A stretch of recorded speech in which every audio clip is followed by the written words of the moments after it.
देखो, जिन स्टूडेंट ने एनयूएस में 10वीं क्लास में और 12वीं क्लास में अभी हाल ही में एडमिशन लिए हैं, आप लोग को मैं पहले एक वीडियो में बताया था कि आप लोग का जो सिलेबस है वो एनयूएस की वेबसाइट से हटा दिया गया है और वो एनयूएस ने खुद ही किया था। अब देखो, जो आप लोग के सिलेबस पहले डाउनलोड नहीं हो रहे थे वो डाउनलोड होने शुरू हो गए हैं।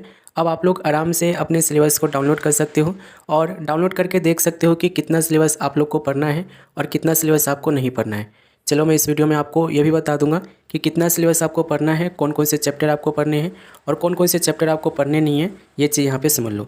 तो सिलेबस डाउनलोड करने के लिए आपको क्या करना होगा, इस वेबसाइट पे आना होगा और इसका लिंक आपको मैंने वीडियो के डिस्क्रिप्शन में दे रखा हूँ। ठीक है, तो सिंपली आपको क्या करना है, उस वेबसाइट पर क्लिक करके जो लिंक दिया हुआ हूँ इस वेबसाइट पर आओगे और यहाँ पर आपको देखना है कि आपको 10वीं क्लास का निकालना है कि 12वीं क्लास का निकालना है। सपोज करो अभी हाल ही में आपने 10वीं क्लास में एडमिशन लिए हो, तो पहला जो लिंक है सेकेंडरी कोर्सेज़ का, सिंपली आपको इस पर क्लिक करना है। अब यहाँ पर आप देखोगे ना, 10वीं क्लास में जितने भी सब्जेक्ट होते हैं एनयूएस की तरफ से वो सारे सब्जेक्ट यहाँ पर आपको दिखेंगे। ठीक है, तो इनमें से आपको अपना सब्जेक्ट सिलेक्ट करना है। ठीक है, जैसे कि सपोज करो अगर आपके पास यहाँ पर आप देखोगे, अगर आपके पास सपोज करो कि यहाँ पर पेंटिंग है, ठीक है, पेंटिंग है, हम मान के चल रहा हूँ, बाकी आप कुछ भी यहाँ से जो भी है आपके पास वो सिलेक्ट कर सकते हो। ठीक है, या पेंटिंग रहने देते हैं। यहाँ पर हम 10वीं क्लास में जो नॉर्मली होता है ना साइंस, ठीक है, काफ़ी सारे स्टूडेंट्स साइंस लेते हैं, तो साइंस एंड टेक्नोलॉजी है यहाँ पे, इस पर हमने सिलेक्ट कर लिया है। ठीक है, तो यहाँ पर आप देखोगे सिलेबस बुफरकेशन ऑफ SNT यानी कि साइंस एंड टेक्नोलॉजी। तो syllabus of science and technology पर क्लिक करेंगे, ये PDF डाउनलोड होना शुरू हो जाएगा। अब थोड़ी देर में आपको देखोगे कि आपके सामने ये PDF ओपन होकर आ जाएगा। अब यहाँ पर आप देखो, जिनके पास 10वीं क्लास में साइंस है, ठीक है, ऑलमोस्ट सभी के पास होते हैं, साइंस कोई छोड़ता नहीं है। अब देखो साइंस का सिलेबस क्या कह रहा है, ठीक है, और साइंस का ही नहीं, 10वीं क्लास के और 12वीं क्लास के जितने भी ऐसे स्टूडेंट्स हैं जो एडमिशन लिए हैं, एक चीज़ यहाँ पे नोट डाउन करना कि जितना भी आपका सिलेबस है उसमें से आपको सिर्फ 60% पढ़ाई करनी है, 40% आपको पढ़ाई करनी ही नहीं है। जैसे कि सपोज करो कि अगर आपके पास कोई ऐसा सब्जेक्ट है, जैसे कि हम मान लेते हैं कि आपके पास हिंदी एक सब्जेक्ट है और हिंदी में सपोज करो कि आपके पास 10 चैप्टर है, तो 10 में से सिर्फ 6 चैप्टर ही आपको पढ़ाई करनी है। ठीक है, 4 चैप्टर आपको करना ही नहीं है। क्यों नहीं करना है, तो ये चीज़ यहाँ पे देखो इन्होंने खुद बोला है। देखो ये बोल क्या रहे हैं, तो साइंस एंड टेक्नोलॉजी जिसके पास भी है यहाँ पे समझ लेंगे, बाकी देखो अपना डाउनलोड करके समझना, नहीं समझ में आएगा तो आप मुझे बताना।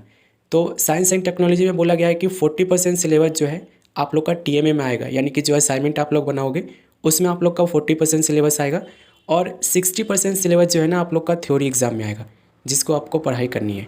ठीक है, अब देखो असाइनमेंट का आपको सबको पता है, असाइनमेंट मतलब TMA का आपको सबको पता है कि TMA जो होते हैं ना आप लोग को आंसर देख के लिखने होते हैं। ठीक है, तो उसकी आप पढ़ाई क्यों करोगे, ठीक है, यानी कि टाइम आप बर्बाद क्यों करोगे। तो जो आपको पढ़ाई नहीं करना है ना, तो वो ये देखोगे ये दिया गया है TMA 40% में जो आपको चैप्टर दिए गए हैं। ठीक है, जैसे कि साइंस एंड टेक्नोलॉजी में देखोगे 13 चैप्टर है जिसको पढ़ना ही नहीं है। ठीक है, 13 चैप्टर जो है ये TMA में आएगा, यानी कि असाइनमेंट में आएगा और इसको पढ़ना ही नहीं है। ठीक है, इन्होंने देखो क्या बोला है, लेसन 2 बोला है, ठीक है, matter in our surroundings, lesson 3 बोला है, ऑटम एंड मस्कुलस। अब देखो हिंदी में भी हो सकता है, इंग्लिश में भी हो सकता है। ठीक है, आपको सिलेबस समझना है तो इंग्लिश में भी समझ सकते हो, हिंदी में भी समझ सकते हो। मैं इंग्लिश में यहाँ पे क्यों बता रहा हूँ, क्योंकि देखो यहाँ पे इंग्लिश में अवेलेबल है। ठीक है, कुछ हद तक यहाँ पे सिलेबस आपको हिंदी मीडियम में नहीं मिलेगा। सिलेबस समझने में कोई भी दिक्कत आता है तो आप मुझे इंस्टाग्राम पे कांटेक्ट करना, मैं आपको सिलेबस अच्छे से समझा दूंगा।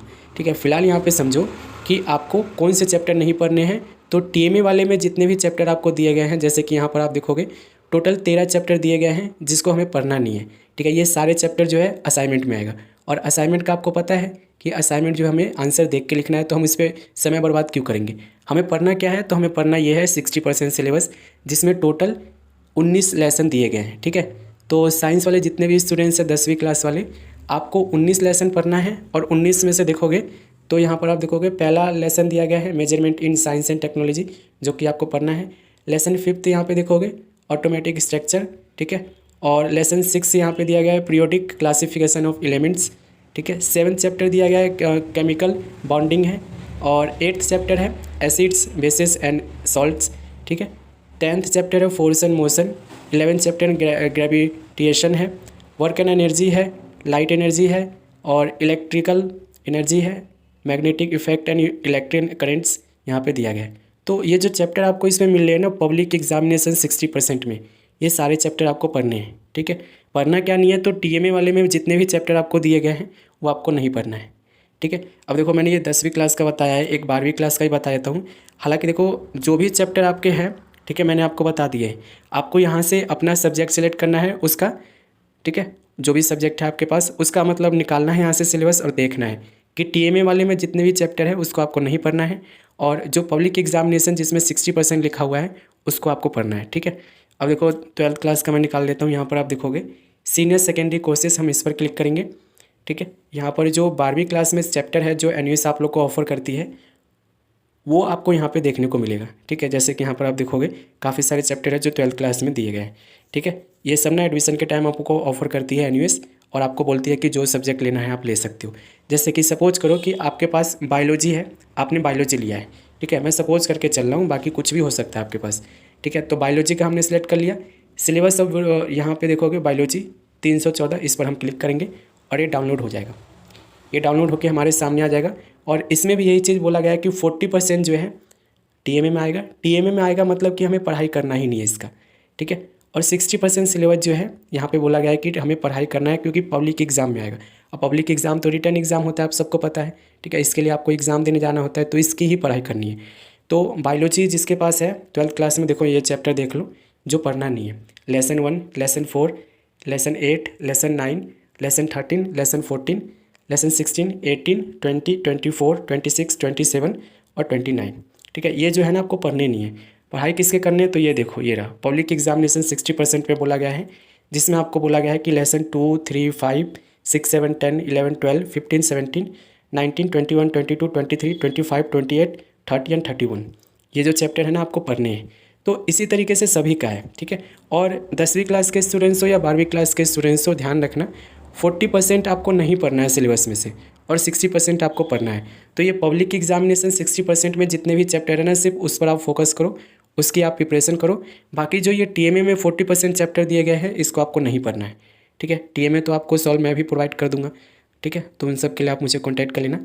फिलहाल देखो कोई दिक्कत आता है असाइनमेंट ये इसकी PDF डाउनलोड करने में, ठीक है। देखो PDF का क्या है ना, कभी भी ये हट जाएगा, क्योंकि हर साल ये हटता है, कुछ ना कुछ चेंज होकर आता है इसमें, ठीक है। तो जो भी है अभी डाउनलोड कर लेना, बाकी बाद में देखेंगे जो होगा सो। कोई दिक्कत है तो कमेंट कर लेना।